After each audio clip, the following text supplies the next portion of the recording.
ડભોઈ નગરપાલિકાની ઘોર બેદરકારીને પગલે વસઈ જૈન અને સોનેશ્વર પાર્ક વિસ્તારમાં ગટરના ગંદા પાણીનું સામ્રાજ્ય।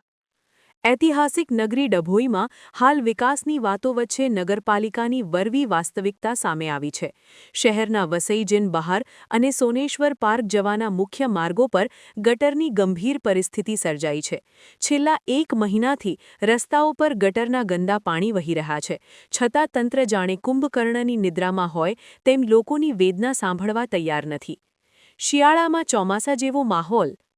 આશ્ચર્યની વાત એ છે કે અત્યારે કડકડતી ઠંડી અને શિયાળાની ઋતુ ચાલી રહી છે, તેમ છતાં આ વિસ્તારોમાં ગટરના ઉભરાતા પાણીને કારણે ચોમાસા જેવી સ્થિતિ જોવા મળી રહી છે। આખા રોડ પર ગંદા પાણી ફરી વળ્યા છે, જેના કારણે સ્થાનિકો અને રાહદારીઓને પારાવાર મુશ્કેલીનો સામનો કરવો પડી રહ્યો છે। લોકોમાં ઉઠતા સળગતા સવાલો। વેરો ભરીએ છીએ તો સુવિધા ક્યાં?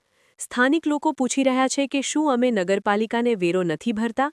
શું આ વિસ્તાર પાલિકાના નકશામાં નથી આવતો? શાળાએ જતા નાના બાળકો અને મદ્રેસા જતા વિદ્યાર્થીઓને આ દુર્ગંધ મારતા પાણીમાંથી પસાર થવું પડે છે।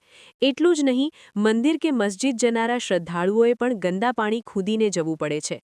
લગ્ન પ્રસંગ હોય તો માણસ વ્યવસ્થા કરી લે, પણ જો મરણ જેવી આકસ્મિક દુઃખદ ઘટના બને ત્યારે સ્મશાન યાત્રા કે અંતિમ વિધિ માટે આ ગંદા પાણીમાંથી પસાર થવું અશક્ય બની ગયું છે। સ્થાનિકોમાં ભારે આક્રોશ છે કે ગટરના આ ગંદા પાણી અને ગંદકીને કારણે ડેન્ગ્યુ, મલેરિયા અને કમળા જેવા જીવલેણ રોગો માથું ઊંચકી રહ્યા છે। જો વહેલી તકે સફાઈ કરવામાં નહીં આવે તો આખું શહેર મોટા રોગચાળાની લપેટમાં આવી શકે છે। વારંવાર રજૂઆત કરવા છતાં પણ પાલિકાના સત્તાધીશોના પેટનું પાણી હલતું નથી। શું તંત્ર કોઈ મોટા રોગચાળાની રાહ જોઈ રહ્યું છે? ડભોઈ નગરપાલિકાના સત્તાધીશો તાત્કાલિક જાગે અને આ વિસ્તારની ગટર લાઇનનું સમારકામ કરી સફાઈ કરાવે તેવી પ્રબળ માંગ ઉઠી છે।